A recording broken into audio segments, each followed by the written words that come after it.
Halo Maknya, halo Mbak. Ntar nunggu Mas Sam. Kedengeran nggak suaraku?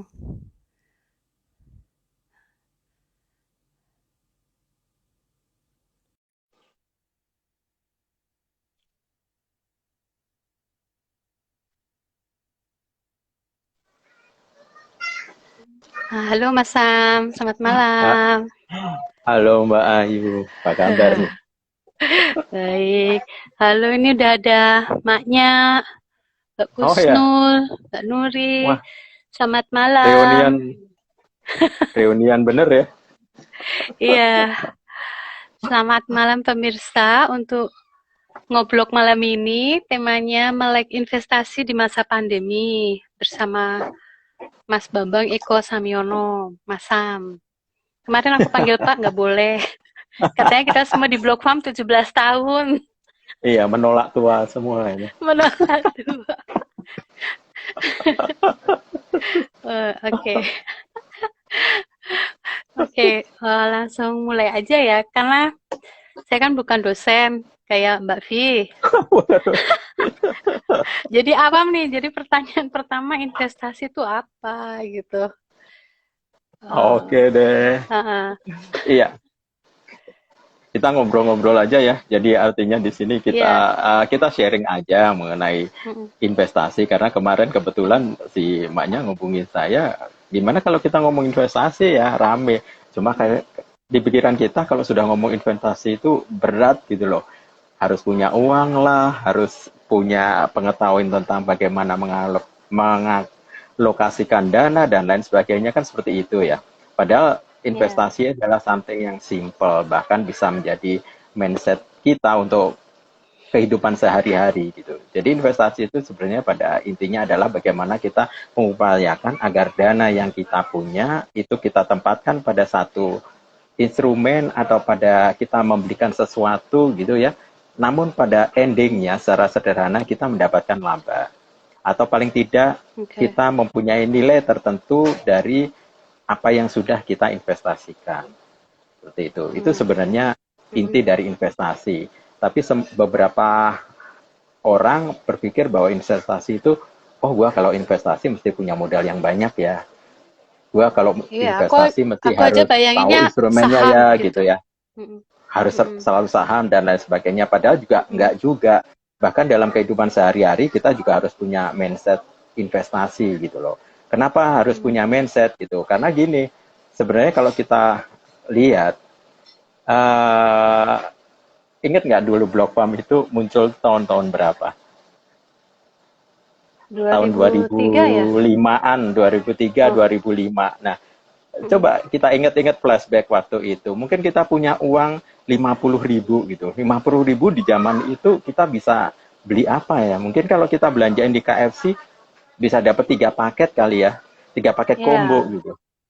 Terus Mm, sekarang kita sudah 15 tahun gitu. Kurang lebih kalau kita uangnya kan tetap sama ya 50.000 ya. Cuma masalahnya apakah 50.000 itu sekarang sudah jadi tetap mendapatkan 3 paket combo? Enggak kan mm. ya? Enggak, Pasti ya. kurang dari situ gitu. Nah, artinya apa?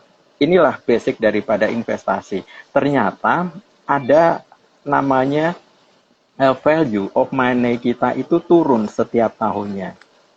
Kalau Oke. dulu 50.000 bisa buat beli 3 KFC contohnya, 3 paket, sekarang kita nggak bisa. Karena apa? Value-nya turun. Nah, kalau turun berarti bayangkan kalau kita punya uang 50.000 2005 sampai sekarang kita diamkan. Berarti uangnya tetap, tapi nilainya turun. Hmm. Nah, inilah basic investasi. Artinya kita upayakan agar bagaimana cara agar uang 50.000 itu di 15 tahun kemudian dia mempunyai nilai yang cukup bagus. Punya nilai daya beli yang cukup bagus. Kenapa bisa turun? Karena tentunya setiap tahun selalu ada inflasi kan ya. Hmm. Nah, berarti apa? Basic pertama kita kalau mau investasi itu cukup sederhana. Apa? Ya, investasilah. Artinya investasi apa? Harus uang itu jangan didiamkan, tapi harus diinvestasikan. Itulah basic investasi pertama. Oke. Dalam arti apa? Jangan sampai uang itu taruh di bawah bantal deh gitu. Atau jangan sampai uang itu hanya sekedar dibiarkan jadi cash. Jadi memang harus harus diinvestasikan gitu. Contohnya, Mbak Ayu pernah ini nggak ikut arisan nggak? Ya pernah. Nah, Arisan saya RT. nanya arisan RT gitu ya. Oke, kira-kira kita bayangin nih asiknya gitu ya. Eh, Kita arisan, kita kumpulin duit, lalu ternyata dalam satu periode, anggap aja 2 tahun, kita baru dapat hasil. Kurang lebih tiap bulannya kita kumpulin misalkan 1 juta, terus dalam waktu 1 tahun kita dalam waktu 2 tahun kita dapat misalkan 10 juta misalkan ya 10 juta.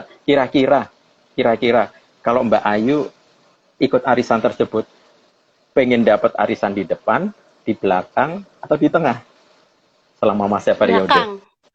Di Belakang. belakang. Hmm. Mak-mak pasti gitu deh.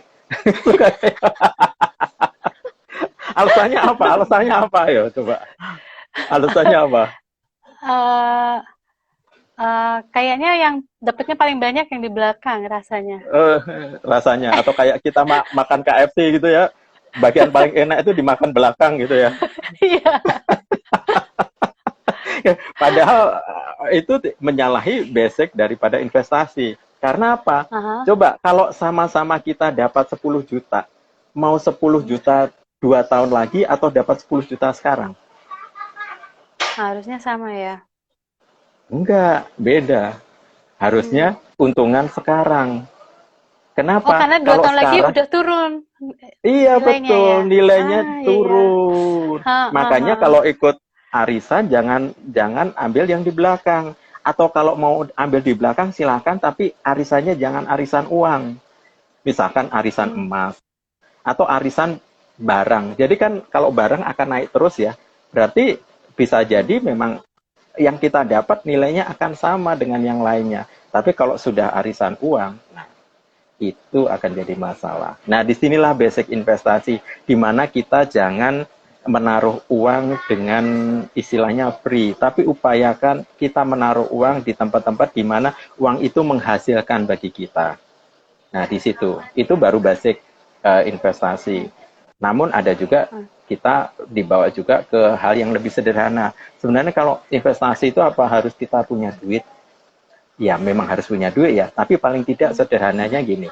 Kalau kita punya mindset investasi misalkan, kita punya handphone misalkan, kita mau beli handphone. Kadang pilihan kita kan handphonenya bagus banget nih, mau iPhone seri yang terbaru dan lain sebagainya. Nah, Hmm. pada waktu kita membeli, pikiran kita mindsetnya harus investasi. Dengan membeli misalkan 20 juta, apa kegunaan bagi kita? Kalau memang kegunaannya itu bisa membuat kinerja kita, pekerjaan kita lebih bagus sehingga menghasilkan eh, revenue dari gadget itu tadi dengan bagus, ya itulah artinya mindset investasinya dapat. Tapi kalau sudah Hmm. beli 20 juta, tapi ternyata kegunaan hanya buat WA, IG, udah selesai. Nah, buat apa? Handphone yang 1 jutaan aja sebenarnya kan juga bisa ya. Iya, Nah, benar. kayak gitu. Nah, kadang-kadang orang lupa bahwa investasi itu hanya sekedar menaruh uang, tapi juga di dalam mindset kita, kita harus tahu bahwa investasi itu untuk hal-hal seperti itu. Dan yang paling sering, karena saya dosen juga ya, mahasiswa, Hmm. sering saya tanya di kelas kayak gitu. Sebenarnya kalian kuliah untuk apa? Untuk dapat ilmu dan lain sebagainya. Caranya bagaimana? Lupa. Padahal mereka punya basic yang jelas. Kuliah itu bayar ya, misalkan Iya. satu Heeh. semester, anggap aja yang paling murah 5 juta. Mereka harus selesai dalam 8 semester, 8 kali 40 juta, belum uang yang lain-lainnya. Ini kan sebenarnya uang investasi. Mereka harus Iya. berusaha agar selama 4 tahun mereka harus bisa menjadikan uang 40 juta minimal itu harus berkembang dari itu. Nah, ini kan Oke. basic-basic investasi ya, di mana orang lupa bahwa kalau dia membeli sesuatu, menggunakan sesuatu, sebenarnya mindset untuk berinvestasi itu penting sekali. Oke. Berarti ini Gitu. berbedanya dengan menabung apa? Nah, Investasi. sebenarnya menabung, lalu kita menanam uang di saham, reksadana, deposito, itulah adalah instrumen-instrumen yang masuk ke dalam investasi. Kenapa disebut instrumen? Karena dengan menggunakan metode-metode yang disebutkan tadi, uang kita paling tidak terjaga nilainya atau menjadi berkembang. Nah, sekarang kita tinggal pinter-pinternya untuk memilah kita mau investasi di mana gitu. Karena sebenarnya investasi itu tidak hanya sekedar menaruh uang kita di satu instrumen. Yang dimaksud instrumen itu adalah metode kita menabung, yang anggap aja dalam tanda kutip menabung ya. Misalkan mau di deposito, mau di saham, atau mau di reksadana, atau mau dibelikan emas, atau mau dibuat usaha. Itu semua kan sebenarnya investasi ya. Cuma kalau kita punya modal, misalkan sekarang uang 100 juta, kita harus tahu uang itu harus ditaruh di instrumen yang mana. Itu satu yang paling penting. Yang kedua, kita harus tahu uang ini akan kita gunakan dalam waktu kapan. Misalkan 100 juta tadi. 100 juta itu sebenarnya dalam 3 tahun ini harus kita pakai lagi, atau dalam 5 tahun kita mau pakai lagi, atau uang itu biarkan mengendap lebih dari 10 tahun nanti baru akan kita gunakan. Itu nanti akan berbeda pilihan instrumennya. Termasuk juga satu lagi, yaitu kita harus tahu basic ketentuan dari yang namanya investasi.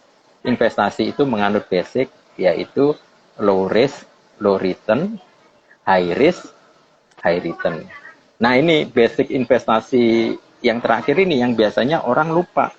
Orang itu suka banget dikasih low risk, high return, iya kan? Iya, betul. Mbak Ayu, ini ada investasi ini bagus banget, keuntungannya sampai 20-30%. Lalu Mbak Ayu tanya, resikonya apa? Nggak ada, bener nggak ada, jaminan gua dah. Nah, kalau kayak gitu mesti hati-hati, karena prinsip investasi yang berupa high risk, high return itu tidak berlaku. Kalau sudah berlaku berarti bisa jadi entah itu penipuan, entah itu sesuatu yang berkedok sesuatu gitu ya, yang justru pada akhirnya kita sendiri yang akan rugi. Gitu. Jadi justru malam ini yang perlu kita dalami adalah kalau kita punya duit, di mana ditaruhnya, dan kapan kita akan menggunakannya. Itu dia. Nanti kita obrolin lebih dalam deh, gitu. Ya betul. Karena kan ini di masa pandemi kan banyak juga yang kehilangan pekerjaan misalnya, atau betul. usahanya mesti tutup. Itu kan berarti kan mungkin nggak punya tabungan 100 juta itu tadi ya. Jadi iya, betul. Mau investasi kan nggak bisa yang besar kan? Iya, betul. Sebenarnya justru di masa semuanya ini serba slowdown ya. Kalau kita memang punya modal yang gede, ini adalah waktu yang paling tepat untuk beli saham. Karena semua kan rontok ya, otomatis kan murah. Cuma ya itu tadi, karena dalam kondisi seperti ini, siapa sih orang yang akan berani berinvestasi kalau memang betul-betul tidak punya duit gitu ya. Tapi paling tidak di masa pandemi ini, satu yang memang harus kita betul-betul tanamkan dari mindset kita adalah mindset untuk benar-benar investasi itu seperti apa. Tidak perlu hal yang menyangkut bagaimana kita menanamkan uang kita di instrumen tadi, tapi setidaknya setiap hari kita gunakan mindset investasi. Kita membeli sesuatu, ada nilai guna tidak? Ada nilai manfaat atau tidak? Atau memang betul-betul merupakan satu kebutuhan daripada suatu keinginan. Nah, ini yang mesti harus menjadi satu prioritas-prioritas kita untuk mengeluarkan uang. Karena kita nggak tahu, ini kemarin di Jakarta kayaknya sudah mulai slow down, tapi ternyata naik, bahkan PSBB mau diketatin lagi. Mau nggak mau, ya kita masih harus ketat ikat pinggang ya, karena beberapa orang sudah dipotong gajinya, beberapa orang sudah kehilangan pekerjaan. Jadi yang namanya cash itu adalah rajanya. Tapi di sini saya nggak bilang cash ya, paling tidak punya uang liquid. Liquid itu apa maksudnya? Liquid itu mudah untuk dicairkan. Nah, karena kita nggak tahu sampai kapan, ya mau nggak mau uang cash ini harus ada satu prinsip investasi yang mengatakan kalau punya telur jangan ditaruh di satu keranjang. Anggap aja uang kita sekarang entah itu pesangon, entah itu uang yang memang tabungan kita, ya jangan ditaruh di satu instrumen tabungan. Kita harus berani pecah-pecah. Untuk kebutuhan jangka pendek misalkan, kita bisa taruh di, misalkan di tabungan yang biasa. Tabungan yang biasa itu seperti apa ya, tabungan-tabungan pada umumnya atau deposito. Loh, Sam, itu sebenarnya kalau kalau kita ngomong deposito, tabungan, itu sebenarnya kan nggak menguntungkan ya. Bener, nggak menguntungkan. Kenapa nggak Iya. menguntungkan? Karena gini, tadi kan kita ngomong di awal bahwa nilai mata uang itu turun ya, karena adanya inflasi. Nah, rata-rata inflasi itu di Indonesia dibilang 10%-an lah. Tapi kalau ditulis di ekonomi atau apa kan pasti satu digit. Karena kalau 10, dua digit itu mengerikan gitu loh. Paling ditulis 9 atau apa. Ya anggap aja 10%. Nah, padahal berarti kalau uang kita punya uang di awal tahun 50.000, berarti akhir tahun bisa jadi nilainya kurang dari 50.000 sebanyak 10%. Mm. Iya kan? Nah, Iya. oke. Supaya nggak turun, diapain ya uang tadi? Misalkan kita tabungkan. Tahu nggak kira-kira tabungan itu bunganya berapa? Sedikit banget. Belum lagi biaya admin ya. Nah, itu ya. Nah, kalau sedikit itu Iya kurang kan? lebih kan antara 2-3% ya. Bayangin, Heeh. uang kita itu turun setiap tahunnya 10%, sementara kita hanya dapat returnnya 2-3%. Sebenarnya kita rugi nabung itu. Cuma Betul. kalau kita melihat bahwa daripada tidak menabung, kan mending kita Iya. tetap akan dapat return 2-3% tadi ya. Dan yang kedua, itu akan lebih bagus karena uang kita dalam arti aman. Karena biasanya kalau uang itu di rumah, kita nggak lupa Kepake, bahwa uangnya diambil-ambil. kepake, apa, segala macam. Nah, itu Iya. yang jadi masalah. Nah, makanya yang Betul. paling safe, paling gampang, tabungkan. Punya uang sedikit, sekian persen ditabungkan untuk hal-hal yang liquid. Misalkan untuk kebutuhan antara 1-3 tahun itu ada, masukkan ke tabungan-tabungan yang liquid. Misalkan tadi deposito, atau paling tidak di tabungan. Nah, itu akan lebih safe. Lalu kalau selain itu ditaruh di mana lagi? Oke, kalau misalkan ada uang lagi, kita ngelihat.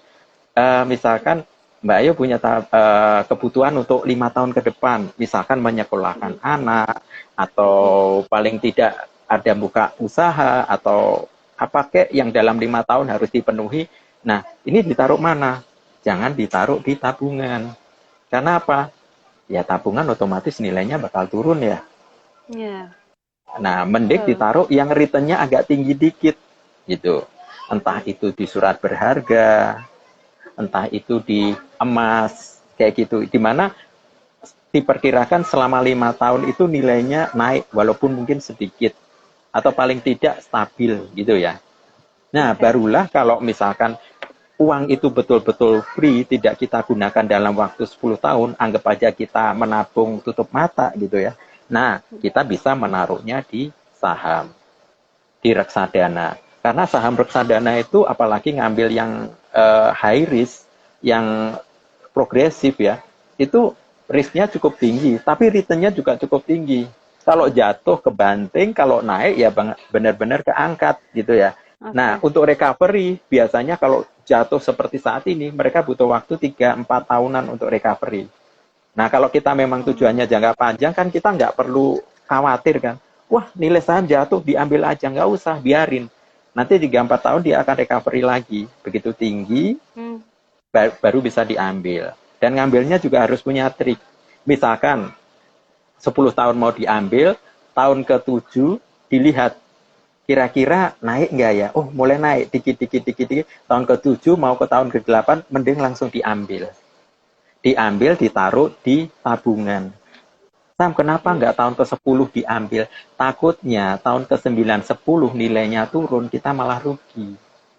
Hmm. Mending kita ancang-ancang 1-2 tahun di belakangnya, kita ambil dulu, kita selamatin dulu, ditaruh di tabungan. Karena tabungan kan tidak fluktuatif, walaupun nilai investasinya lebih kecil. Kecil rendah ya.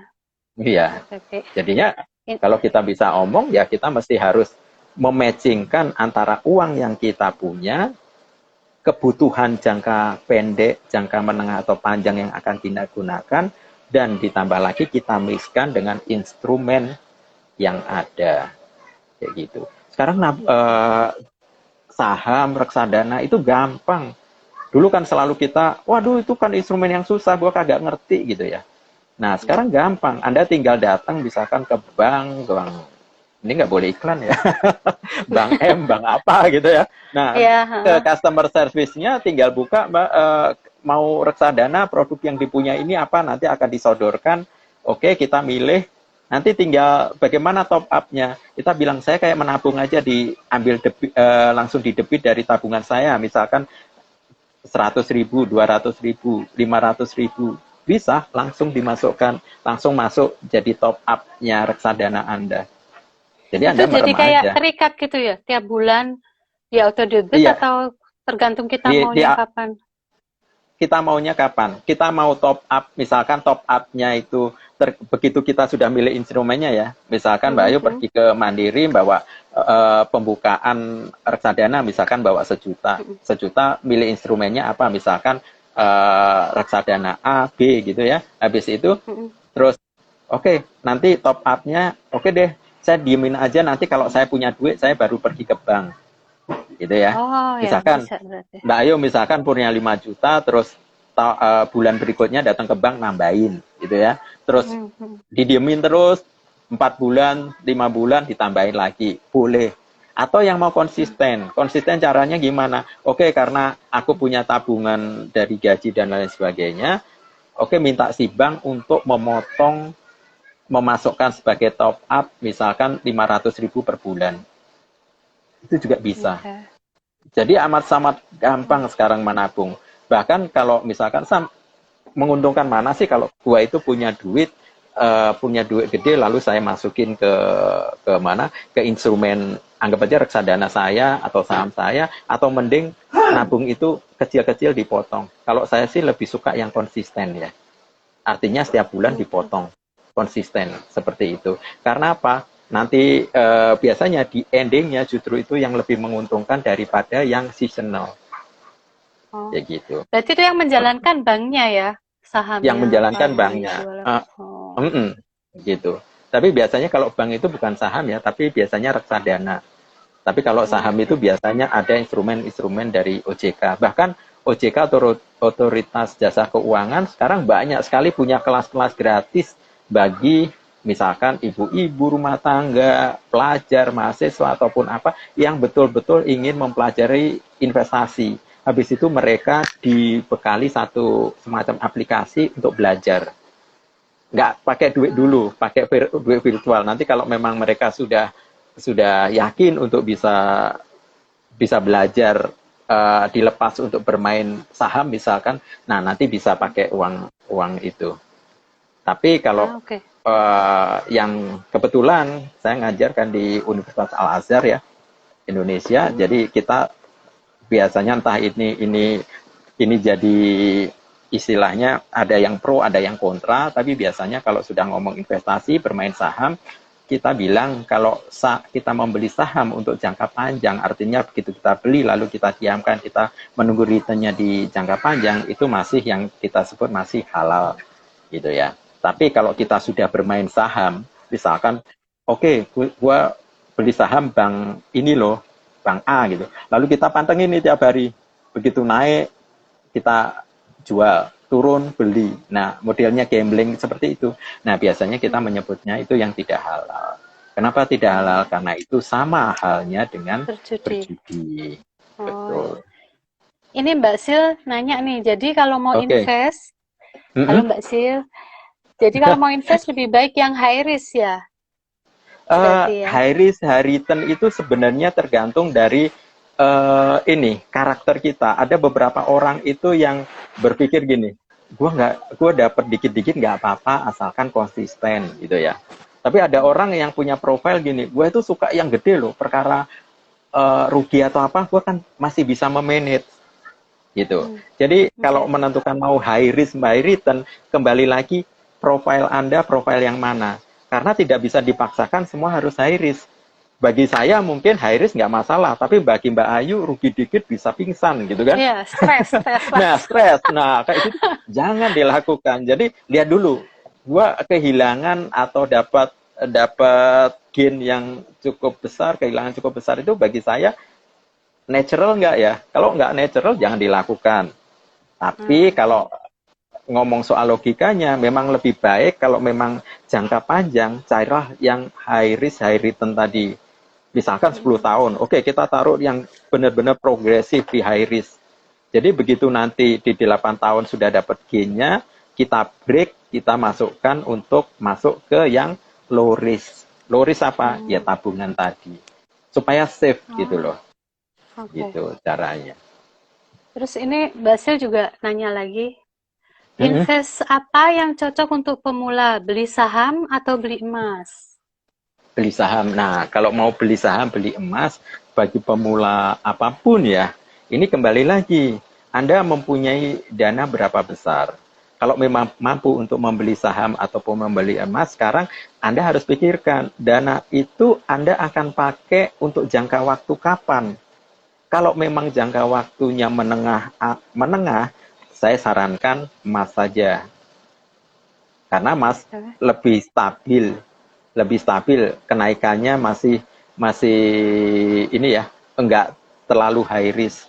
Tapi kalau ternyata uang itu memang betul-betul nganggur ya, uang nganggur, ya terusin aja. Saham saya sarankan gitu. Oh, kalau jangka panjang lebih baik saham. Saham karena dia yang Mm-mm. high risk, high return. Tapi Oh, cara ya. mainnya seperti tadi, sebelum waktu digunakan harus sudah mulai dipantau Diambil. supaya pada saat ini bisa diambil. Seperti itu. Mm-mm. Diambil sebelumnya. Oke, oke, makasih. Terus maknya tadi paling awal nanya, kalau sekarang aku punya uang 5 juta, terus mau Hmm, investasi, enaknya ditaruh di hmm. mana?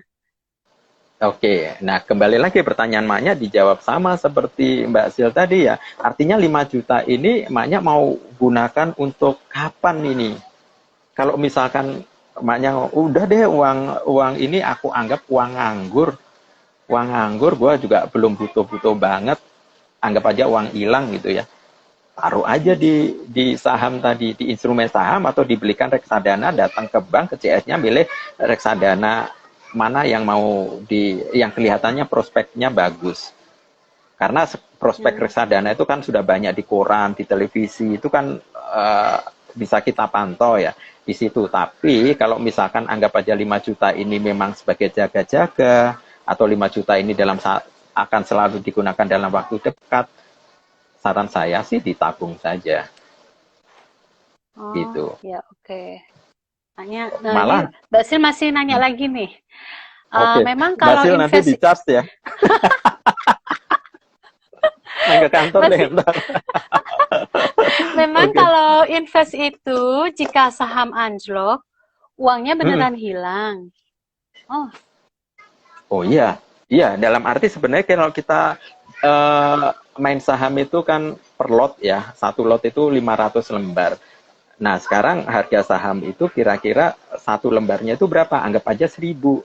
Kalau harga 1.000 berarti satu lot 1.000 kali 500 ribu. Nah begitu Hmm. kita beli 500 ribu, kita akan tunggu itu kita tunggu kan. Misalkan dalam setahun, ternyata kalau harga saham itu naik, tadinya harganya 1.000 jadi 2.000, otomatis uang kita secara agregat kan eh, dari 500 ribu jadi 1 juta kan ya. Nah, Iya, kalau ya. kita jual sahamnya, maka kita akan dapat 1 juta, artinya naik 2 kali.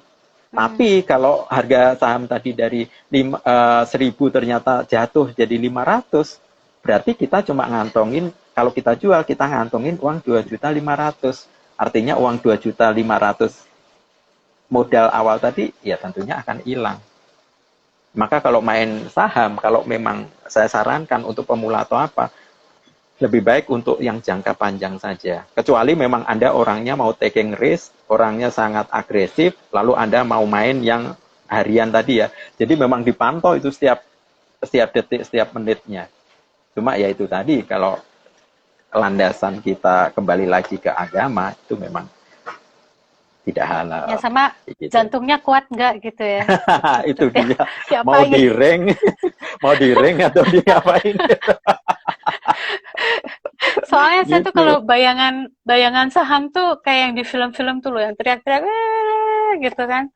Kalau Iya, kita itu sebagai kan. orang awam, mau main Mm-mm. saham itu eh, caranya gimana? Apa bisa daftar online atau kita harus pergi ke suatu kantor Nah, atau kalau gimana itu?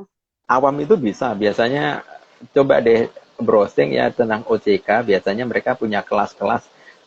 Saya sarankan jangan main dulu sebelum Anda tahu basicnya, karena saham itu sangat Hmm. spesifik, cara mainnya juga sangat spesifik. Nah, supaya dapat gratis dan lain sebagainya, ikut aja kursus gratis-gratisnya OJK. Oh, Nah, oke.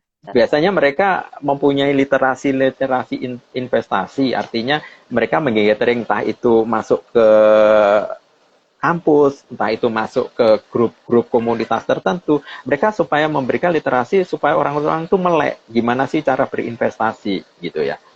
Saya sarankan sih Hmm. seperti itu. Nanti akan dibekali satu aplikasi dan dari aplikasi itu nanti bisa latihan dulu. Kembali lagi saya jelaskan di depan, itu uangnya virtual, kayaknya dapat modal misalkan 100 juta. Ya dicoba investasi di sini sini sini, ditunggu berapa lama. Nah, nanti akan ketahuan apa learning by doing kan. Itu nanti untung Hmm. atau rugi. Nah, kalau memang sudah merasa pede, nah bisa betul-betul invest itu uang sungguhan. Tapi kalau misalkan Anda ngerasa, wah ternyata jalannya lumayan juga ya kalau saham. Nah, saya sarankan pakai reksadana. Reksadana itu sebenarnya kumpulan saham. Sama. Cuma ini kalau saham itu kan kita belinya saham per saham ya. Saham perusahaan A, Hmm. saham perusahaan B. Nah, ini kalau reksadana itu saham-saham pilihan itu dikelola oleh manajer keuangan di satu institusi. Nah, biasanya ada yang bank sekarang sudah mengeluarkan produk-produk seperti itu. Misalkan contohnya salah satu Struder atau paling gampang Mandiri. Bank Mandiri punya mengelola juga Mandiri Vesta. Di Mandiri juga mereka menjual reksadana yang lain. Jadi reksadana itu reksadana A itu terdiri dari beberapa saham yang dikelola oleh fund manager. Artinya apa? Ini biasanya lebih anda tidak perlu apa ya, tidak perlu mentelengin, tapi cukup melihat kumpulan saham ini prospektif atau tidak. Nah ini Anda lebih bisa nyenyak deh tidurnya dan mainnya pun gampang. Seperti tadi saya ilustrasikan di depan, tinggal masuk ke bank, tanya CS-nya, lalu Anda membeli reksadana, lalu top up-nya mau top up berkala atau top up yang rutin. Seperti itu. Berarti itu low risk ya kalau kita ke reksadana kan sebenarnya kumpulan saham juga. Mm-mm. Kemungkinan Tapi bisa nggak harganya jatuh juga seperti oh kalau tentu, yang tentu saham? sama. Cuma Oke. masalah gini, biasanya kita bilang kalau saham itu returnnya bisa sampai 15%, 20% gitu ya. Tapi kalau reksadana itu kisaran antara 10 sampai 15%. Otomatis kalau dia returnnya lebih rendah, tentunya risknya tentu akan lebih rendah. Kayak gitu. Karena apa? Kenapa lebih rendah? Karena ini kumpulan dari beberapa saham pilihan. Terus kedua, ada yang memanage-nya. Jadi, Oke. kalaupun ada yang turun naik, itu karena sahamnya gabungan ya. Jadi, dia bisa dibuat supaya yang satu bisa tambah sulam yang lain. Jadi, fluktuasinya tidak sebesar saham. Hmm. Tapi ya, kembali lagi itu, prinsip investasi. Low risk tentunya low return. Loh, return. Gitu. Iya. Oh. Bahkan yang menarik sekarang kalau ngomong investasi, tadi kan kita ngomong instrumen ya. Padahal di beberapa saya tahu beberapa teman blog farm ini punya investasi lain yang bisa bisa kita bahas di sini, yaitu yang namanya usaha. Ada Oke, kan iya benar. beberapa teman blog Mm-mm. farm ada yang usaha menjahit, usaha kue. Hmm. Sebenarnya itu bentuk dari investasi. Investasi. Oke. Bentuk dari investasi. Justru dari situlah pada waktu Anda menjalankan usaha, Anda betul-betul harus bisa menghitung, menghitung bagaimana, menghitung labanya.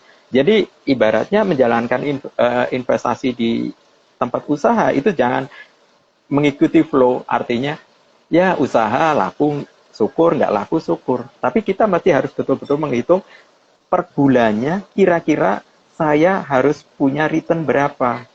Karena kadang-kadang ada kan teman yang punya usaha tapi tiap hari kayaknya kerja keras tapi dapatnya juga itu-itu aja. Mati segan, hidup tak mau gitu. Karena apa? Ada sesuatu yang salah perhitungan investasinya. Salahnya di mana, Ya Sam? kadang, heeh, Salahnya gini, Mbak Ayu. Misalkan saya jalanin usaha jual bakso, contohnya ya. Per bulan begitu saya lihat laba saya itu kira-kira berapa persen? Anggap aja laba saya cuma 2%. Apa saya mau terusin? Kalau menurut saya, kalau cuma laba 2% dan itu nggak naik-naik, daripada 2% saya buka eh, usaha bakso, bikin bakso, belanja, apa segala, effortnya capek, mending 2% sama aja dapat 2%, mending saya tabung kan? di Bener nggak? bank, ya, iya. Iya, kita nggak rugi. Atau kalau mau naik lagi, didepositkan gitu loh. Makanya kalau kita punya usaha, kita harus pastikan bahwa tingkat laba atau revenue kita paling tidak itu harus di atas tingkat inflasi bank. Kalau bank tadi kan dibilang kurang lebih 9-10% ya. Nah, usahakan agar revenue kita bisa lebih dari 10%. Nah, itu baru usaha yang menghasilkan. Gitu. Ya, soalnya kadang kalau usaha rumahan itu suka lupa ngitung tenaganya sendiri. Nah, Jadi lupa misalnya kadang-kadang, bikin kue oke nih, lah, cuman beli iya, bahan apa-apa, terus dia jualnya ngitungnya dari itu belanjanya. Dia doang. lupa ngitung Lama-lama kan tenaganya. tekor tapi nggak kerasa ya. Iya, Tekor di Kak, gasnya kadang nggak dihitung, iya listriknya nggak betul. dihitung. Apalagi yang masih ikut mertua ya, yang nikmati menantunya yang dapat mertuanya. Bener, makanya itu. Jadi suka Nah, kelupaan ngitung, nggak dihitung waktu nah, itu ya. selain nggak dihitung, biasanya karena dompetnya sama. Ngerasa bahwa kalau punya usaha, bagian keuntungan dari usaha itu adalah laba seluruhnya. Padahal bisa jadi, misalkan, kita hari ini punya untung berapa? Untungnya 500.000. Kan dari untung itu belum untung bersih ya. Ada uang modal di situ. Bisa jadi untung kita cuma 100.000, yang 400 itu harus kita putarkan lagi jadi modal, ya kan? Tapi karena keuangannya ini nggak dicatat, dompetnya hanya satu, semua masuk ke situ, serasa, wah hari ini gua dapat duit 500 ya. Akhirnya kita pakai modal-modal terus, begitu akhir bulan kita ngerasa, kok inventaris di toko saya makin sedikit ya. Iya, karena uangnya tidak dijadikan modal, tapi justru dibuat beli Dipakai. macam-macam. Ya, macam-macam. Pakai itu. Ya Iya, itulah iya. gitu loh. Mindset. Jadi menurut saya memang kita harus harus punya mindset yang benar. Mau usaha, mau investasi, mau membeli barang, itu memang harus berawal dari sana dulu. Gitu. Nah, ya, ini ada pertanyaan hilang ya. Mbak Vi tadi nanya apa ya? Bentar. Oh, tulisannya kelihatan. Kayaknya kalau nggak salah tadi Mbak Vi tanya, jadi kalau Mm-mm. saat sekarang ini investasi yang paling bagus apa ya? Berarti mana ya tadi? Nah, kalau yang Saat investasi saat sekarang. ini yang paling paling bagus apa? Kita ngitung duit kita dulu, seberapa besar sih uang kita yang kita punya gitu ya. Dan Mm. kebutuhan kita itu yang paling prioritas itu kapan? Maka dari Oh, situlah investasi yang bisa bagus untuk saat dijawab. ini. Iya, Sorry. dari situlah bisa dijawab instrumen yang tepat. Kalau bisa sih jangan hanya satu instrumen yang dipakai, tapi dipecah-pecah di beberapa instrumen. Justru yang paling bagus menurut saya instrumen yang memang endingnya kita kalau mau benar-benar jadi investor, investor itu dalam arti memang punya kapital, yang paling valuable kan kita investasikan ke tanah, rumah, karena nilainya nggak mungkin akan turun. Cuma risikonya kan dia tidak liquid ya, tidak bisa dijual cepat. Makanya ini untuk investasi jangka panjang, kayak gitu. Ya, dan kalau untuk rumah tanah itu kan investasi besar ya. Besar, betul, Nah, gitu. oh ini Tapi ada kalau Mbak yang Lucy Laksita. Halo Mbak Lucy, caleg Jogja. Idolanya Mbak Mbak Vi, maknya. temennya Mbak Butejo ya, Jeng ya. Dulu penyiar terkenal di Jogja. Oh, Mama gitu ya. Lucy, idola Indonesia. Lalu Mbak Lucy blogger ya. Wah, kayaknya nama yang Bukan. disebut angkatan saya semua ya. Kita seumur. Kalau ke karaoke lagunya akan sama semua ya. Oh, 17 kan? 17 kan, Mas? Oh ya, 17 yang kepentok 17. ya.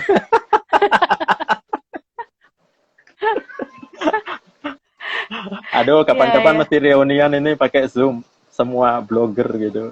Asik Iya. kali ya. Iya, benar, benar, benar. Jadi, kembali ke investasi tadi, emang ini ya, sepertinya memang untuk menginvestasikan dalam bentuk uang nih ya, misalnya mau saham atau reksadana atau apalah itu, memang uang sisa ya. Jadi bukan uang uang yang kita Uang pakai putar sehari-hari, tapi seharian. memang uang yang Betul. kita Iya. lebih hmm.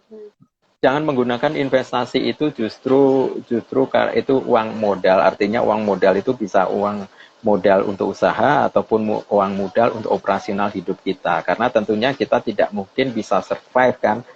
Berapa persen sih kira-kira paling tidak ini mindset kita dalam mendapatkan memperoleh gaji. Biasanya kita gini, pertanyaan yang paling mending, Sam, kalau nabung itu paling efektif gimana caranya ya?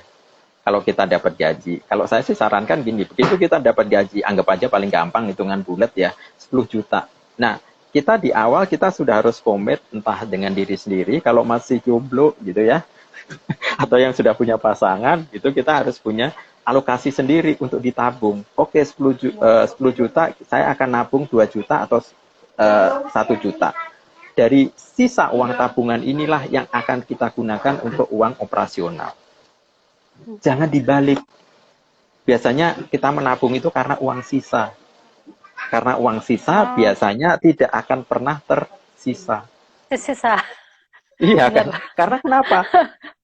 Pengeluaran kita itu berbanding lurus dengan gaya hidup kita. Contohnya, pada waktu kita masuk kerja pertama kali, kita dapat uang 3 juta. Gaya hidup kita adalah gaya hidup 3 juta. Kita beli baju di Ramayana, pojok busana gitu kan ya, Iya, yang sesuai dengan benar. kantong kita gitu. Terus kita berangan-angan, nanti kalau pendapatan gue naik jadi 5 juta, gue akan nabung deh 2 juta. Kan ada sisa ya itu, udah sisa 2 juta. Iya, Tapi begitu kita naik ke 5 juta, 5 kita nggak juta. bisa nabung. Naik ke 5 Iya. juta kita nggak bisa nabung. Karena apa? Gaya hidup kita mengikuti pendapatan Ngopinya ke kita. Starbucks ya kan? Nah, betul. Walaupun cari wifi gratis ya gitu. Atau buat IG story aja supaya nama kita ada dipanggil Mbak-Mbak Starbucks gitu kan ya. Tapi paling tidak kita harus balik. Kalau memang mau nabung, mau investasi, ya kita memang harus menyisihkan dari pendapatan kita setiap bulannya. Jadi Jadi, kita justru beroperasi dari uang sisa setelah kita menabung. Tapi tentunya tabungan hmm, itu harus disesuaikan ya. Artinya disesuaikan, kita harus bisa menghitung operasional kita berapa, uang seneng-seneng kita berapa, uang untuk bayar hutang berapa. Itu kan memang harus ada hitung-hitungannya. Nah, kalau ternyata yang bisa dialokasikan adalah misalkan 1 juta atau 1,5 juta setiap bulan, ya itu diambil dulu setiap bulannya gitu. Jadi supaya kita tidak benar-benar mendapatkan sisa. Karena kalau kita betul-betul mendapatkan sisa, repot. Dan mungkin milenial sekarang justru ngerasa bahwa tabungan itu entar dulu, yang penting jalan-jalan dan lain sebagainya ya. Tapi saya sih tetap berprinsip bahwa bagaimanapun menabung, berinvestasi itu akan lebih, kita punya safety untuk hidup kita ke belakang ya, daripada kita kan nggak pernah tahu gitu loh ke belakang itu iya akan apalagi seperti sekarang apa gitu. ya. Mm-mm. Betul. Bahkan kalau kita ngomongnya lebih jauh tentang investasi, biasanya nanti akan dibanderol dengan yang namanya asuransi gitu. Mungkin di kita bilang bahwa asuransi itu, wah, gue ribet sama mbak asuransi. Kalau nelpon minta ampun deh, kayak punya utang aja atau yang lain-lain. Padahal mau tidak mau kita itu memang harus punya asuransi. Karena apa? Itu safety. Orang bilang, kalau asuransi uangnya balik enggak? Yang namanya asuransi itu beda dengan investasi. asuransi itu kita justru membeli ketentraman. Kita jangan berharap uang kembali di situ. Kalau kita sampai tidak bisa ngeklaim, jangan bilang gua rugi beli asuransi, gua nggak sakit. Justru kita bilang alhamdulillah karena kita tidak pernah sakit, iya kan? Tapi mindset itu biasanya jauh dari teman-teman, sehingga bagusnya asuransi itu harusnya dibeli pada waktu muda. Tapi kita justru pada waktu tua mau sakit baru beli asuransi. Akhirnya apa yang Ini terjadi? ngomongin asuransi Mahal. kesehatan ya. Asuransi Asuransi kesehatan ya. kesehatan, betul, asuransi Oh, kesehatan oke. gitu. Jadi ya biasanya itu satu gandengan ya, kita ngomong investasi, ngomong asuransi. Makanya produk-produk bank itu sekarang kan kalah sama produk asuransi. Karena apa? Produk bank itu hanya produk keuangan, tapi justru kalau asuransi punya produk asuransinya sendiri, juga punya produk investasinya. Gitu. Maka ada beberapa bank yang akhirnya menggandeng pihak asuransi seperti Mandiri, AXA Mandiri. Nah itu kan di BCA, Allianz atau apa kayak gitu. Nah itu supaya kita punya perspektif, tidak hanya sekedar investasi, tapi kita juga punya perspektif untuk proteksi diri kita. Gitu.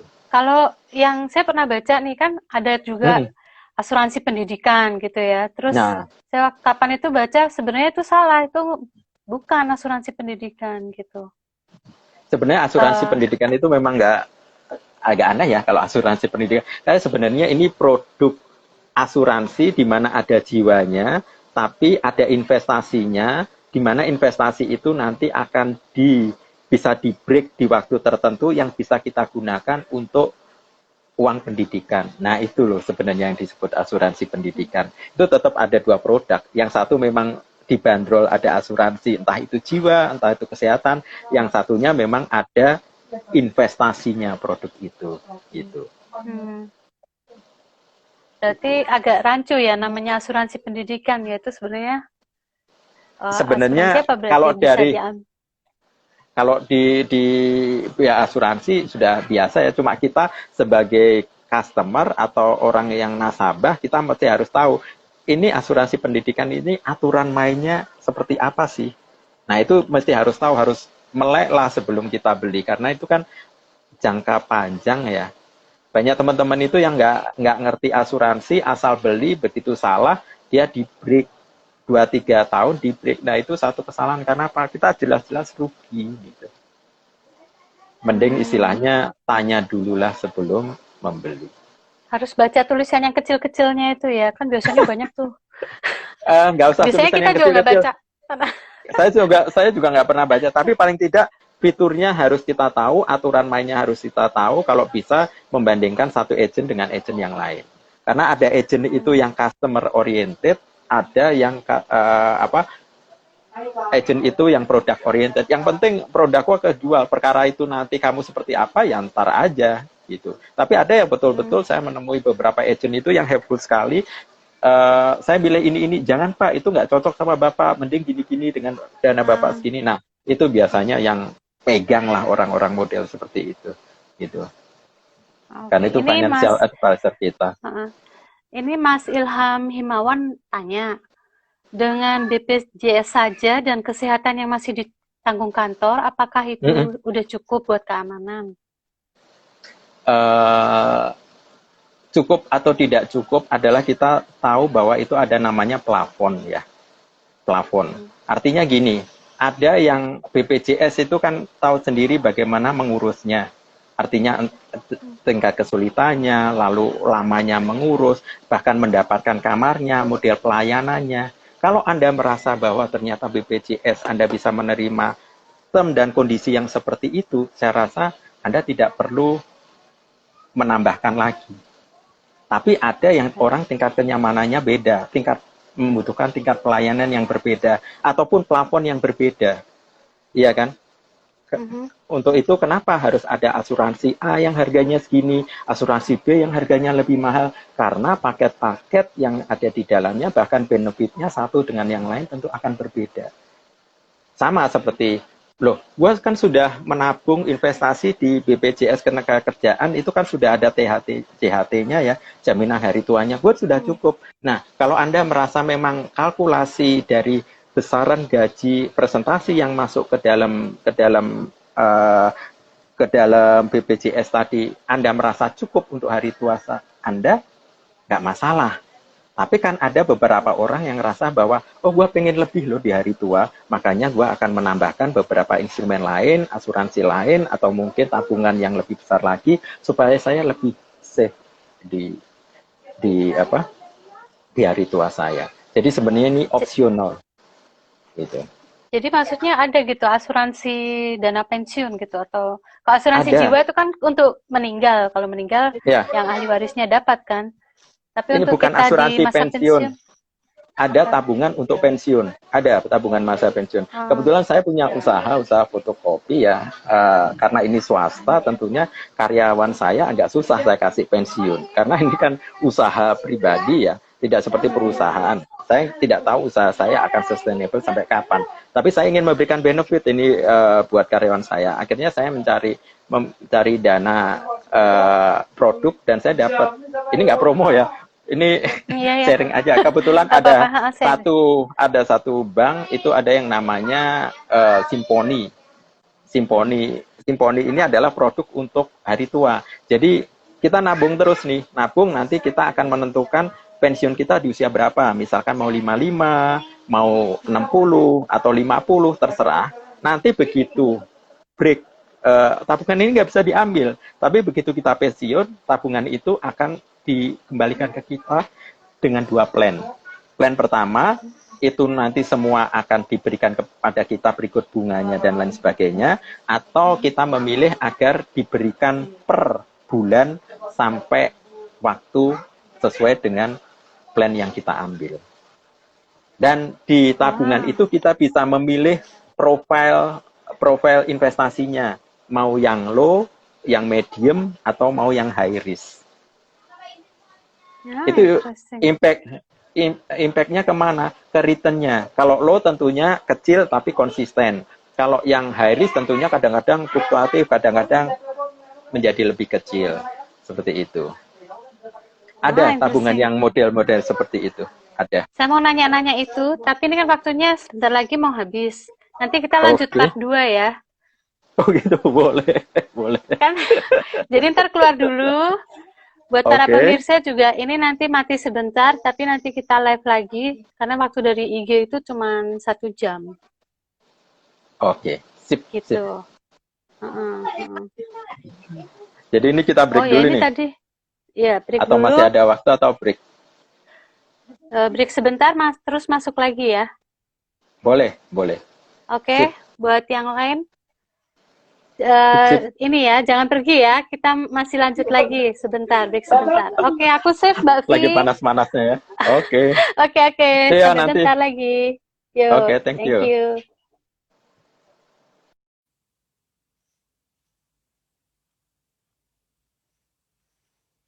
Oke.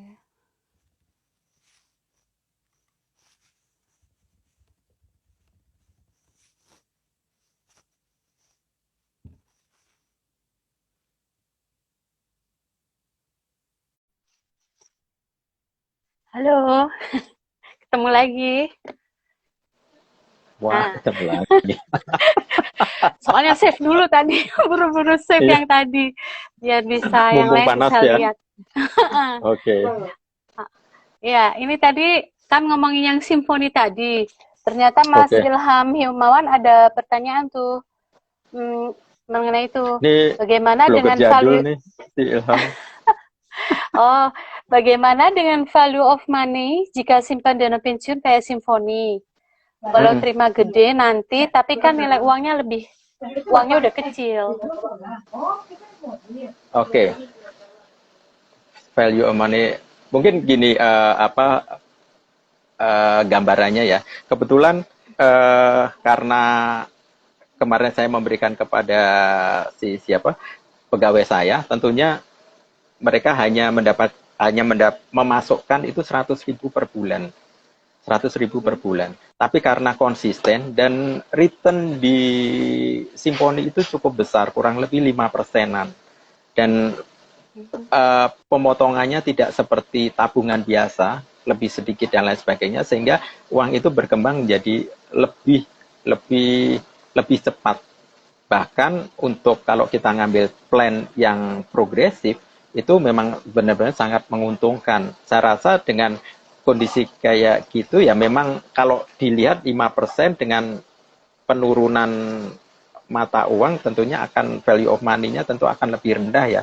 Tapi karena ini akumulatif, bahkan kita sendiri bisa top up. Top up-nya gini, misalkan, oke, saya dipotong memasukkan setiap bulan adalah 100. Tapi begitu kita dapat uang lebih, kita bisa ngasih entah itu 5 juta, entah 10 juta, itu akumulasinya cukup lumayan. Bahkan kalau Anda punya di atas 100 juta, karena ada beberapa karyawan saya yang sudah kerja di saya hampir 20 tahun ya, itu sudah hampir mencapai 80-90 jutaan. Saya lihat return-nya 50% itu, 5% itu kurang lebih per bulannya dia dapat antara 400-500 ribu per bulan. Oh, Lumayan gede lumayan. ya. Lumayan, saya pikir itu lumayan. Makanya melihat kondisinya seperti itu, saya dorong mereka, udah deh kalian kalau memang punya punya uang kaget, entah itu lembur yang agak gede atau apa, silahkan dimasukin ke situ. Toh ini kan anggap saja untuk hari tuanya ya, karena mau tidak mau jenis pekerjaan karyawan saya, mereka kan memang bukan PNS yang nantinya akan dapat pensiun, makanya mereka harus mempunyai planning untuk pensiun sendiri gitu. Tapi itu uangnya nggak bisa diambil setiap saat ya, baru nanti di usia Nggak bisa. tertentu. Harus di usia pada waktu kita plan mau pensiun di usia berapa. Kalau mau diambil biasanya ada kesempatan 2 atau 3 kali ngambil, tapi itu hanya boleh 5 atau 10% dari total keseluruhan. Kalau tidak salah ingat saya seperti itu. Nanti kalau ingat semua saya jadi agennya Simponi. Dapat komisi. Dapat komisi. Ya ini sebenarnya sharing-sharing supaya kita pengalaman ya, artinya saya pernah pakai tak apa supaya kita sama-sama bisa menggunakan gitu. Ya, thank you. Ini Maknya tadi nanya, kalau aku mau kredit bank nih, mau beli rumah, nah lebih baik ambil kredit jangka panjang 20 tahun, apa yang kredit 5 tahun saja? Oke. Ya, kita mesti tahu prinsipnya dulu. Kalau kredit itu mau tidak mau pasti ada bunganya ya. Ada bunganya, entah itu mau di syariah. Kalau syariah kan tidak menamakan bunga, tapi kan tetap harus ada di mana kita istilah seperti sewa, tapi kan kita harus membayar nilai sewa itu yang lebih gede. Kalau di konvensional kita menggunakan istilahnya bunga gitu ya.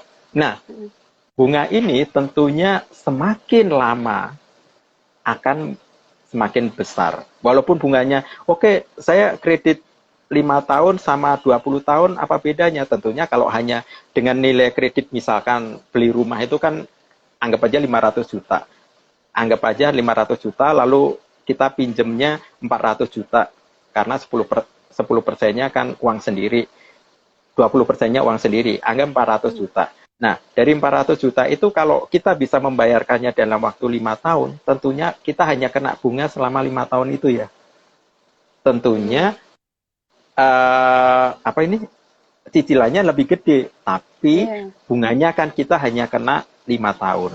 Beda kalau kita 20 tahun, tentunya akan kena bunga selama 20 tahun. Dan itu cukup gede. Tapi jangan kaget ya, jangan kaget kalau 20 tahun, saya pinjam 400 kok saya harus mengembalikan kurang lebih 300-an. Jadi total pinjaman saya jadi 700 juta gitu ya. Nah itu kan kalau nilai sekarang kan gede. Tapi kalau kita membayar sampai 20 tahun lagi, mungkin cicilan kita nggak kerasa. Karena nilai of money-nya sudah turun. Tapi bank kan sudah memperhitungkan hal itu.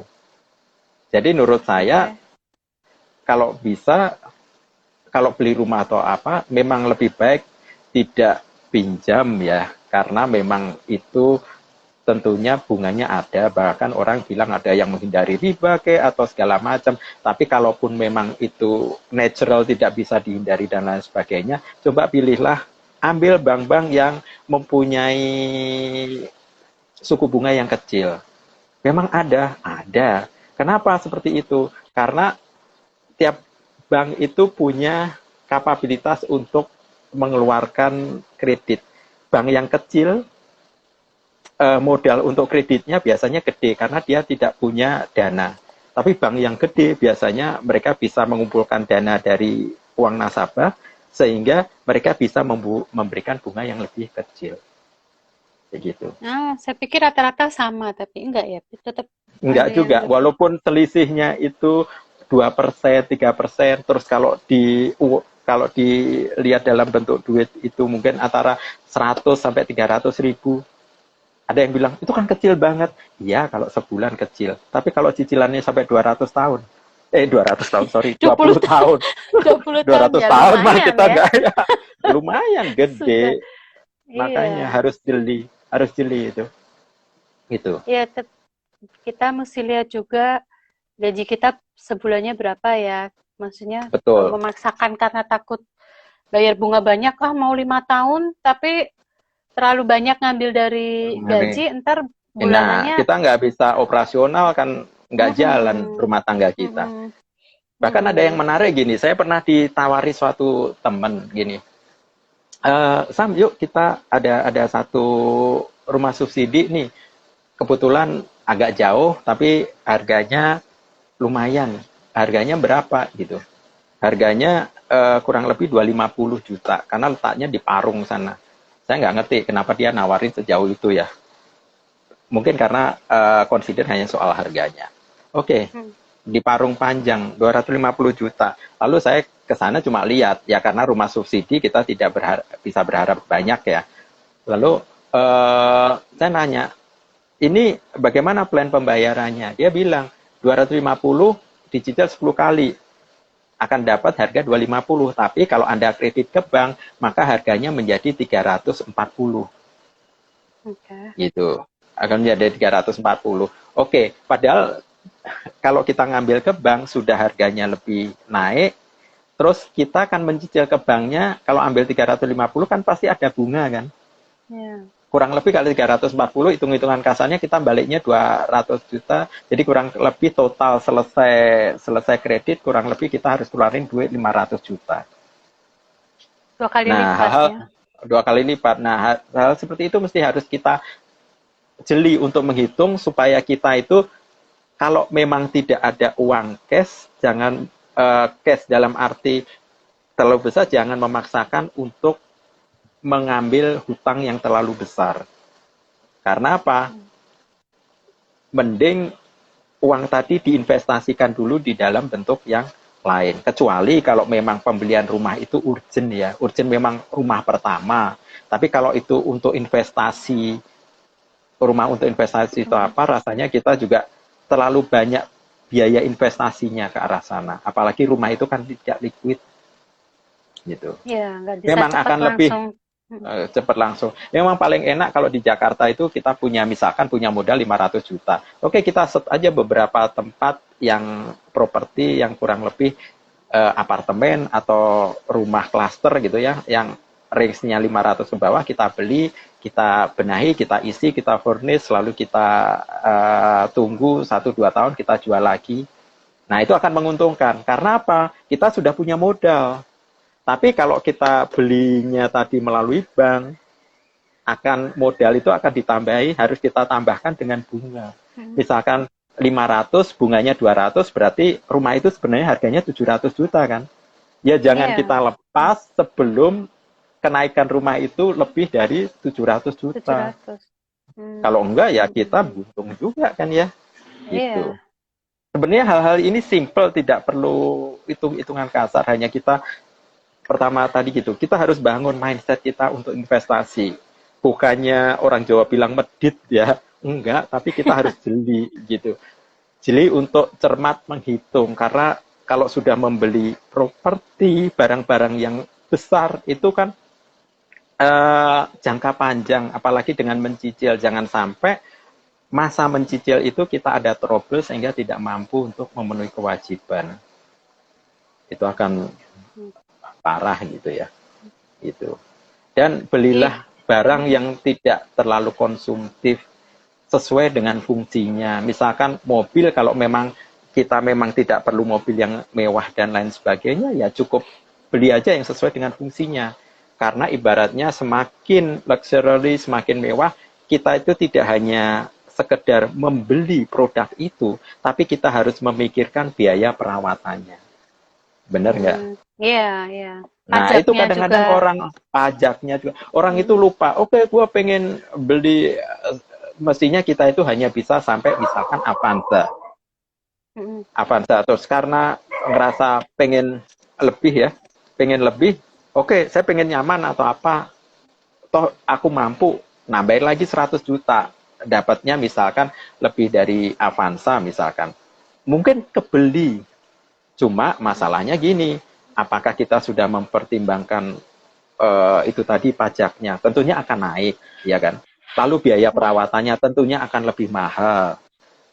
mm. Nah itu yang kadang-kadang kita lupa, dan ingat lagi, mobil barang konsumtif itu pada akhirnya tidak, nilainya tidak naik, tapi malah Turun pasti. turun. Mm, Itu mm, dia, mm. makanya kita masih harus cermat lah istilahnya gitu.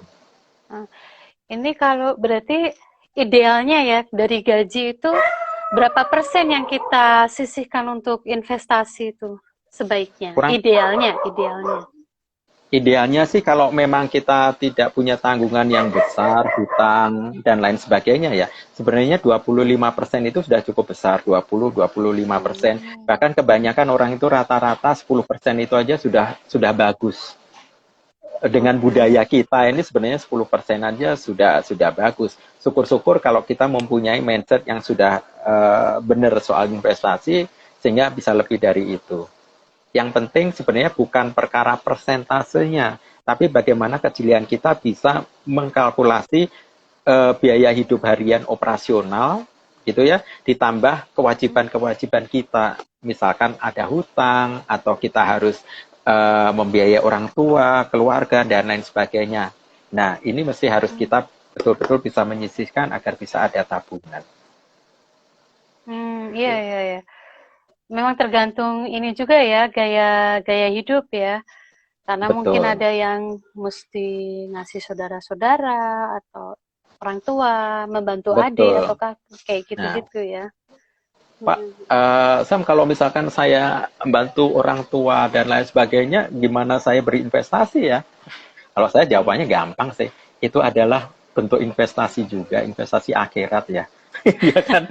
Jadi jangan Iya. dipikir kalau sudah bantu orang tua, bantu adik atau apa, anggap aja memang itu Anda harus lebih bersyukur bahwa kita itu mampu untuk melakukan itu daripada yang kita Mm, dibantu. Bener nggak? mm, mm. Ya sudah, Iya. itu aja yang jadi prinsip, sehingga kita bantunya juga ngerasa lega, kita nggak ngungkit-ngungkit, dan mungkin juga namanya rezeki kan tidak seperti perkalian 1 kali 1, jadi 1, 2 kali 2 jadi 4 ya, bisa jadi yang Iya. di atas akan menggandakan lebih gitu.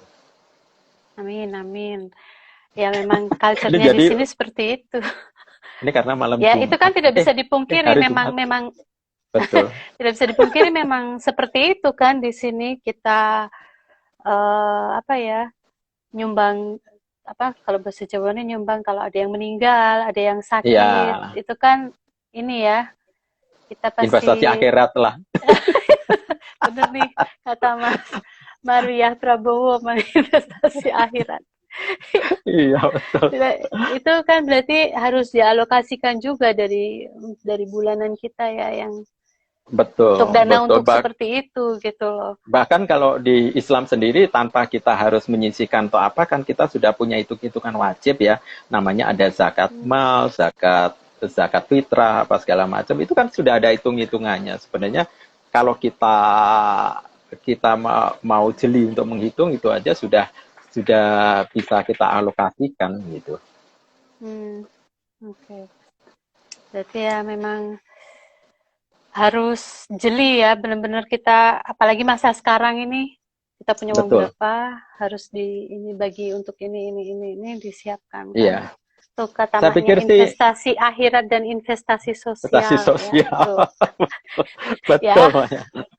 Bahkan saya sih sarankan gini, sebenarnya namanya kita mau investasi atau mengatur keuangan keluarga, sebenarnya kita omongin ini tadi akhirnya tidak hanya sekedar investasi, kita ngomong soal eh, mengatur keuangan pribadi atau keluarga gitu ya. Itu yang paling gampang. Kalau dulu sih agak susah ya, karena nggak ada zaman aplikasi, harus nulis dan lain sebagainya. Sekarang tinggal masuk aja ke Google Play Store, atau kalau di iOS itu di apa namanya tuh, yang aplikasi itu, kita tinggal nyari beberapa aplikasi yang bisa mengatur apa keuangan kita. Bahkan saya ada satu aplikasi yang rajin saya masukin ya, itu dalam aplikasi kita bisa ngelihat cash kita berapa, dialokasikan kemana saja, untuk membayar expense-nya apa saja, lalu kita dapat pemasukan apa saja, bahkan masuk ke bank mana saja, sehingga endingnya kita punya laporan, oh tiap bulan kita punya uang segini loh. Kadang-kadang kita Apa suka itu nama halu ya, app-nya? Apa nama app-nya saya catat? lupa, Lah, lupa nanti japri ya. Ya lupa, saya harus buka ini oke. nanti mati gitu. Iya, Tapi banyak benar. banyak dan itu bisa disesuaikan dengan karakter kita. Oh, gua nggak mau yang ini, pakai aja yang ini. Banyak banget, banyak banget. Intinya apa sih sebenarnya? Sebenarnya untuk mengatur keuangan keluarga, kita hanya perlu disiplin. Disiplin untuk mencatat. Nah, kadang-kadang kita itu males mencatat. Oh, recehan ya dicatat. Bukan hanya perkara recehannya, tapi sebenarnya kita pengen tahu akhir bulan ini kita tekor atau enggak. Uang kita itu realnya ada berapa. Kadang-kadang kita, oh kayaknya di tabungan masih ada 3 juta deh. Padahal masih 300. Lupa kan? Tapi kalau kita Iya. dibantu sama pencatatan tiap hari dan lain sebagainya, pasti itu akan terbantu sekali. Saya Gitu. saya juga catat ya pengeluaran semua, bahkan sampai parkir, apa, bensin gitu. Cuman biasanya stres akhir bulan, kok banyak sekali, tapi kadang bagus bagus juga. Jadi, ternyata bulan ini terlalu banyak pengeluaran. Jadi Iya, bulan itu depannya biasanya agak kalau lebih kalau hati-hati. stres kalau stres di akhir bulan, artinya seharusnya kita bikin budgeting. Agak agak Iya, kerennya ya orang akuntansi, iya. artinya kita memang harus punya sesuatu untuk pengeluaran A, B, C, kita harus punya plafonnya segini. Jadi kalau plafonnya sudah seperti itu, harus kita istilahnya narik rem dikit lah, supaya jangan blong di akhir bulan. Sebenarnya tekniknya seperti itu. Gitu. Ini maknya betul, bukan hanya malas nyatet, tapi kan kita sambil Serem. merem, karena kalau ambil tabungan sambil merem karena takut lihat saldo. Kalau merem nanti Aduh, salah pencet loh, Mak. salah pencet. Saya itu saking saya bukan orang yang rajin nyatet juga ya soal pengeluaran. Tapi saya punya trik kecil gitu. Trik kecilnya apa? Kalau misalkan dompet saya hilang, itu sebenarnya saya tidak takut kehilangan duit. Karena di dompet saya nggak ada duit.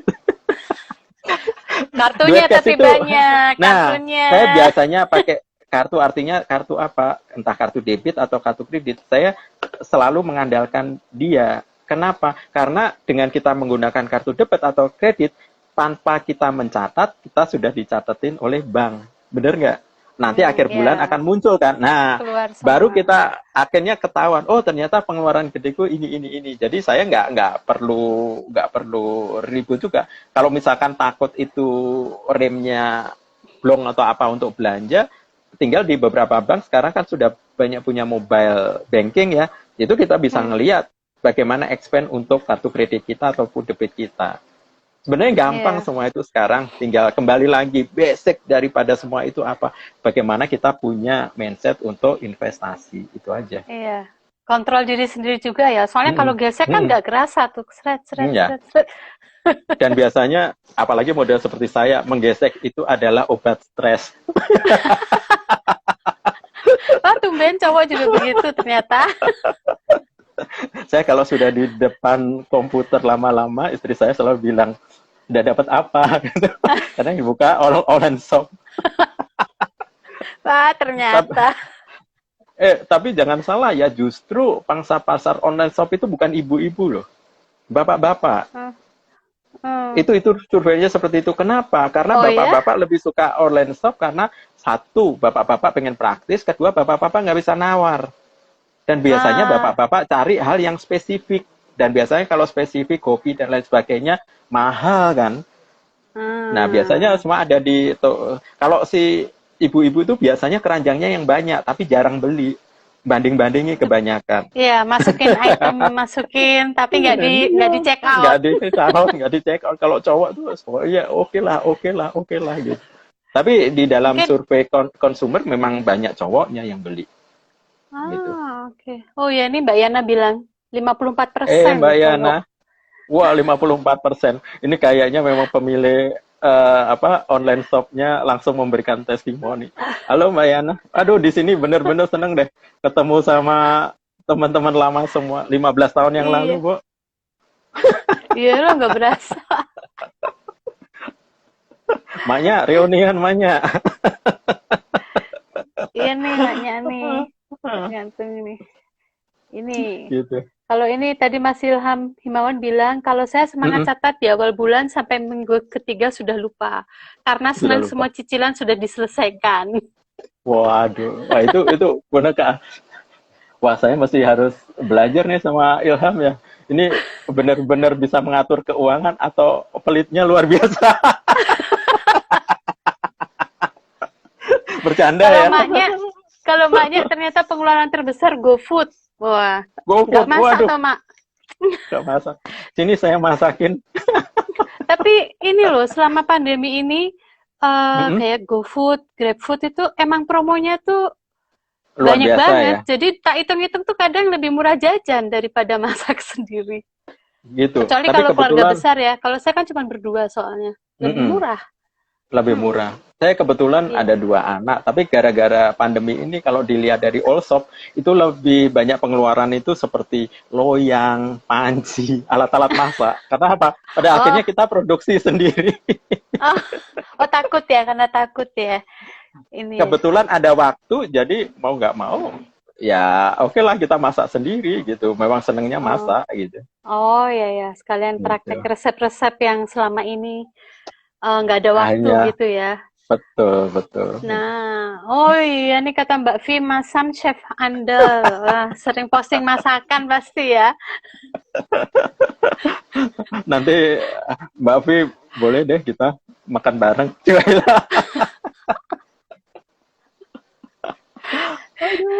Iya, Aduh. iya, iya, iya. Terus nih ada pertanyaan lagi nggak nih? Mm-mm. Teman-teman, aku lihat.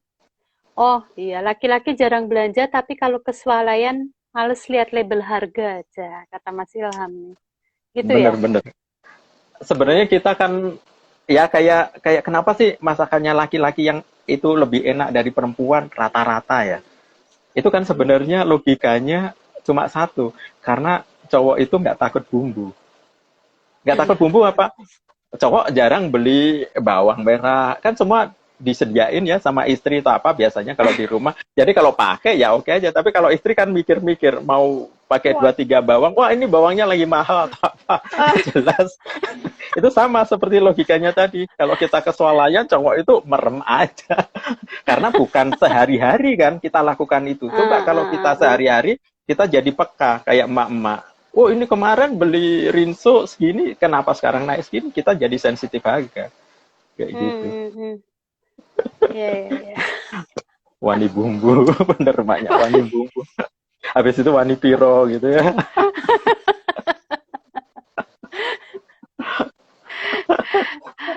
Oke, ini udah Aduh. hampir jam 9, kita udah lewat setengah jam dari waktu yang sebenarnya. Apa teman-teman masih ada pertanyaan? Atau masa mau masih berbagi tip buat Saya mungkin rasa buat yang masih lajang, yang masih punya waktu banyak untuk berinvestasi, mumpung belum iya, banyak tanggungan, itu sebaiknya kayak gimana? saya rasa ini menarik ya.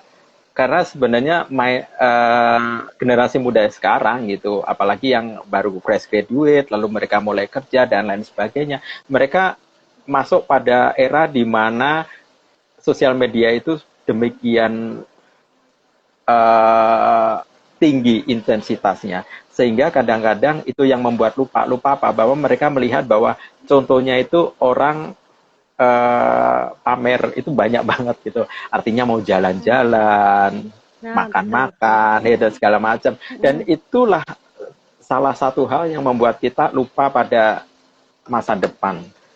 Mungkin ini kayaknya kok hanya karena itu kok lupa masa depan. Tapi bagaimanapun kita lihat bahwa justru spending anak muda sekarang tidak untuk rumah, untuk tabungan, tapi justru kebanyakan mereka menabung karena ada short keinginan singkat untuk misalkan jalan-jalan, untuk Oh membeli ya. barang ini, membeli barang itu. Jadi tingkat konsumtifnya itu sangat-sangat besar.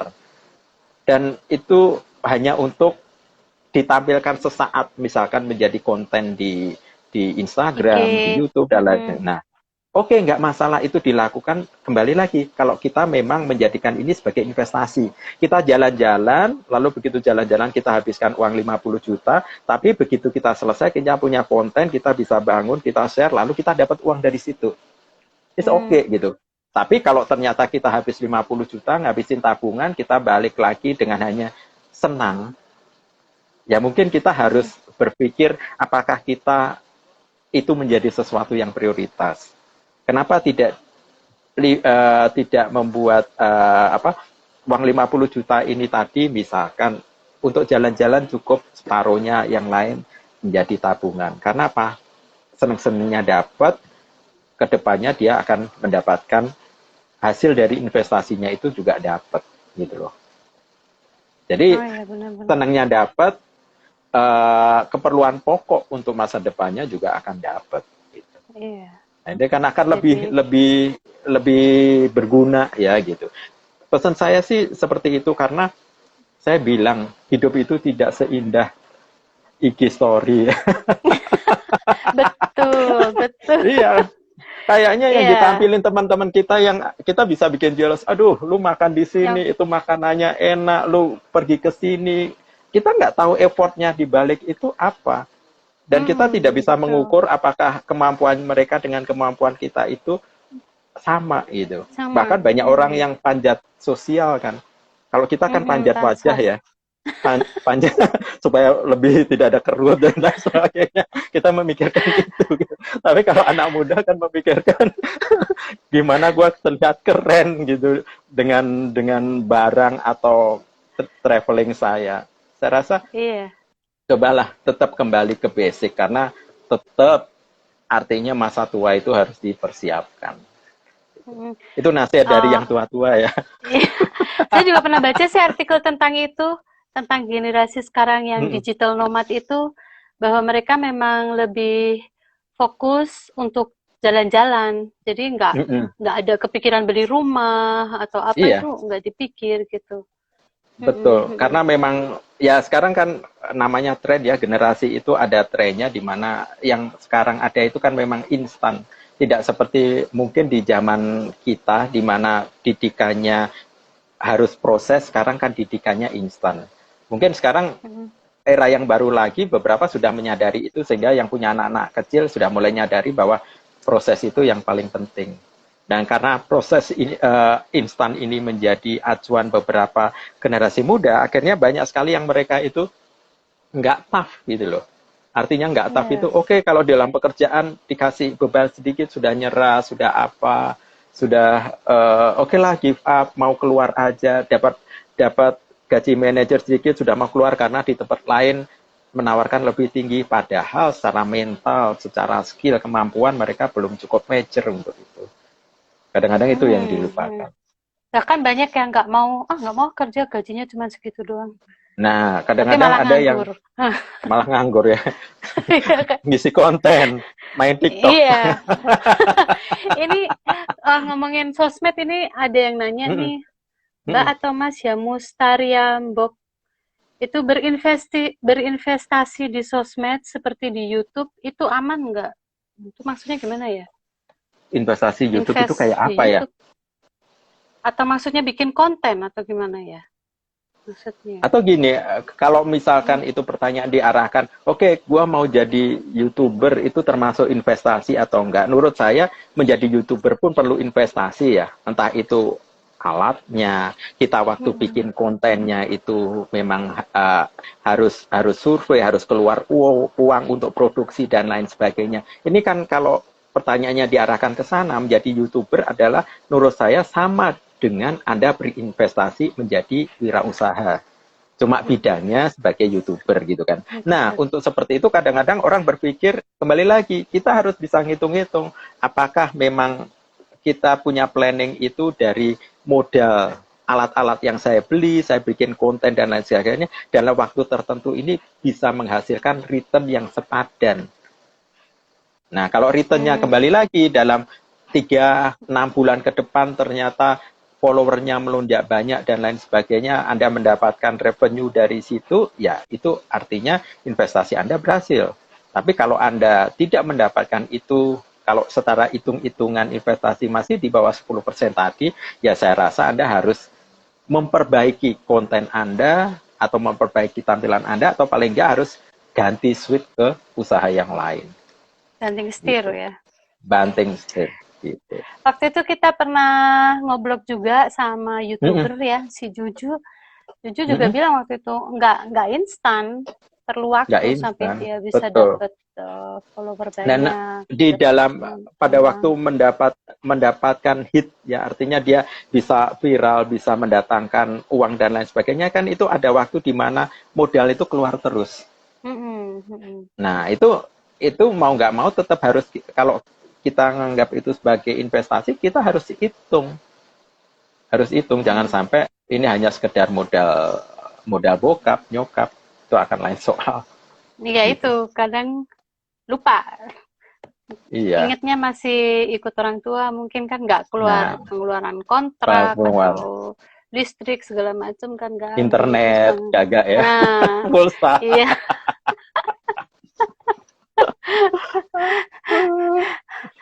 Oke deh kalau gitu, ini udah jam 9, sudah tidak ada pertanyaan yang lain lagi. Oke. Masa masih mau bikin penutup? Kata-kata ya, penutup? Saya kata-kata penutup. Oke. Tadi kan buat generasi muda, nah ini yang buat udah tua nih, yang orang tua. Udah tua. Saya rasa kalau masalah investasi, masalah mengatur keuangan, saya sebetulnya kan basicnya memang ngajar di universitas, dosen, dan kebetulan saya banyak mata kuliahnya kewirausahaan, dan saya pernah ngambil sertifikasi business coach, jadinya tema-tema ini relevan. Jadi kalau teman-teman mau say hi untuk kita diskusi apa ya, monggo mawon. Tapi yang paling penting hari ini saya terima kasih sekali karena benar-benar ini seperti reuni 15 tahun yang lalu ya. Dulu kita masih zamannya Maknya, Rane, ada Ilham, ada siapa yang tadi muncul di sini, semua itu merupakan satu keluarga, dan saya rasa value itu masih kebawa sampai sekarang. Kita masih tetap say hi, merasa menjadi suatu keluarga, dan terima kasih sih malam ini saya dicolek, yuk ngisi bareng-bareng, kumpul lagi sama keluarga Blok 8. Aduh, rasanya seneng deh. Makasih banget itu. Gitu. Makasih banget juga Mas menyediakan waktu sharing ilmunya buat kita semua dengan pertanyaan yang macam-macam tadi. Iya, dan alhamdulillah untuk sampai sekarang walaupun agak tersendat, blog saya masih tetap ada. Oh iya. Itu gara-gara blog farm juga tuh.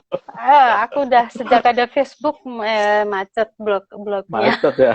Macet ya. Tapi bener Maknya kita bikin reuni nge-zoom. Iya. Rame-rame. Zoom reuni. Saya rasa sih akan luar biasa. Ini hampir semua teman-teman kita semua ini ada, bahkan masih ketemu juga kan di Facebook, di IG. Nah, ini betul. Tinggal dijadikan blog farm yang saya lihat ya, view-nya masih, like-nya masih 15, masih 35.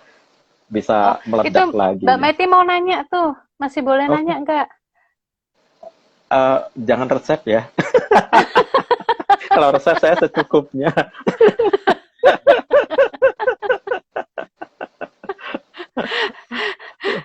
Ya oke deh, kita mau tanya apa? Katanya Mbak Meti